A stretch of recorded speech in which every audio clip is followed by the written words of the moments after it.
falling in love in a crowd is always so much more romantic because there are so many other dynamics at play, and then two people fall in love. Well, I grew up in the 90s with liberalization and cable TV, so we were a very comfortably numb generation. I think we saw about 60 people, and Skunk was the only one who could hold a pause, and that is something that is very rare. And I needed a boy who had a sense of Tehrav to him. Hi Jaydeep, welcome to Easter Night. Hi, thank you so much for having me and making the time to speak with me. So first of all, congratulations for Ishq Mastana in Feels Like Ishq. I think it's getting all the rave reviews and people are loving it. Thank you, thank you. It's really nice to know that the film is resonating with a lot of people, and yeah, thank you so much for the kind words. So tell me, how has been the response for you post the film has released on Netflix? It's actually been very humbling and quite lovely. There have been all kinds of responses. But one of the things that really touches me is, I see on Twitter a lot of people sharing, the poetry of Kabir, discovering the poetry of Sant Kabir, which is, such an integral part of our heritage, but somehow remains, forgotten. I don't think popular media or mainstream media sort of, really goes beyond, वो ऊपरी परत पे ही उसको explore करते हैं, उसके beyond जाते नहीं है. जब करते हैं तब it's not like we've really sort of gone beyond that one song of Sant Kabir, but the philosophy of Sant Kabir sort of dictated this film, which is Dui ko dur kar dil se, remove duality from the heart. And we live in times when it's always this versus that, which the characters of the film also talk about. So to see that what our heart was, I always think that story is an excuse to get into a world. So what we actually wanted to talk about was, not just the love story between the boy and the girl, but also about the world that we live in today, and that being reflected in comments on Twitter, people reaching out, looking at finding, rediscovering Kabir's works and Kabir's work. That is really, really exciting and lovely for me. Right. Even the story of your segment is quite unique, two people meeting at a protest and then whatever things happening in their life and then they're falling in love with each other. How did this whole idea came in your mind? Or is there any kind of a, real life inspiration taken here? I really feel that any work that we create, whether it's in cinema or in literature, it should really reflect the times that we're living in, and it has to be very relevant. So when I had to talk about young love in 2020, 2021, it's I could not ignore the fact that this is a generation that is very different from the generations before them, especially my generation. I grew up in the 90s with liberalization and cable TV, so we were a very comfortably numb generation. But right from the Arab Spring to Black Lives Matter to the protests in India, you see that this is a generation that is willing to stand up for what they believe in and correct the wrongs that they have probably inherited from generations before them.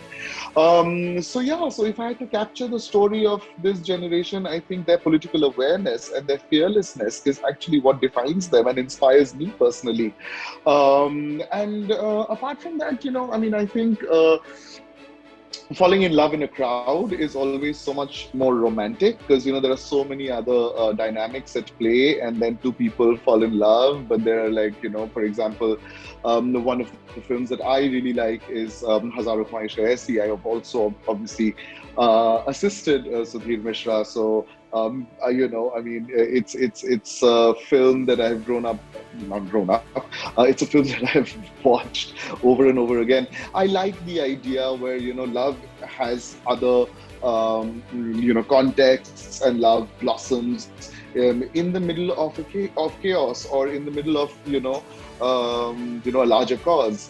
So all of that put together, and it's.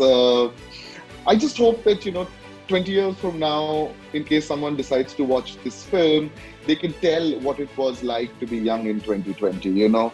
For me, all of 2019, 2020, you know, the first part of 2020 before the lockdown, you know, the kind of stories that we were hearing, it was, you know, this is actually what really defined this generation and continues to define this generation, their fearlessness. So I had to tip my hat to it. So how did the casting happen of Tanya and Skand? Did you for Tanya, did you watch A Suitable Boy first and then you thought that, you know, she would be perfect for this one? You know, so I had seen Suitable Boy, and I really thought, you know, the kind of dignity that she brought to the character and the sort of, you know, the quiet composure was something that Meher reflected, because there is a sort of sincerity and integrity to her, which, you know, unki aankhon mein jhalkta hai. So that's one thing for sure. And then, of course, Seher, my producer, shared the script with Tanya, and then we got on a Zoom call and we chatted, and we found that, you know, we had lots of common interests, and we had lots of, you know, we did some casual chats, and she was very excited by what the film wanted to talk about, you know, and, you know, from there on, it was just very, very, we were in sync, and it was just very nice and easy. With Skand, we had, so Skand I found through various auditions that were happening, and I think we saw about 60 people, and Skand was the only one who could hold a pause, you know, and that is something that is very rare, and I needed a boy who had a sense of Tehrav to him, a sense of quiet, composure, and so more than Skand, when he was delivering the lines, when he was taking the pauses, I was just totally taken in by how powerful he was. And then, of course, everyone saw it, and, you know, there was no doubt in our minds that he was Kabir. So, yeah, it has been a journey finding our Meher and our Kabir, but, you know, it came home with the two of them. And then, of course, they took it, you know, to beautiful places. You know, I think you have mainly worked on ad films and short films. Any plans of making, like, you know, big Bollywood feature film of 2.5 hours where we get to see singing, dancing, everything? I don't know about the genre, and I don't know whether there'll be singing and dancing. I would love to do singing and dancing. I love singing and dancing myself. But yes, I'm working on something. It's too early to talk about it. But I'm really excited. I mean, you know, advertising is my day job, and I love advertising. I love the challenges of being able to tell a story in 30 seconds. And, you know, it's something that I have done over the years, and I really enjoy it. But that said, you know, I don't think a filmmaker needs to be limited to a particular format. And yes, feature films is something very exciting. I'm working on a script, and inshallah, very soon I should be able to share some news with you on that. Right.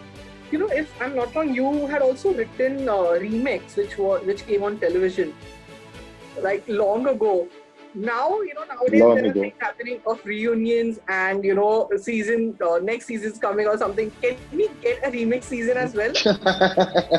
You'll have to ask the producers that, you know, Goldie and Srishti. But, you know, the thing is, the kids have grown up, so I don't know whether, and everything has its own time and has its own, you know, place in our lives. And I think when Remix came, it almost entered the zeitgeist. It was so, it was such a loved and popular show. But abhi to matlab sab bacche bade ho gaye, to abhi I don't think it could be the same show even if there was a reunion. But it would be lovely, though. It would be lovely. It was a very special show. Right. I think it was really nice chatting with you, and all the best for all your future projects. Thank you. Thank you so much, Murtaza. It was lovely speaking with you. Thank you for making the time to speak with me.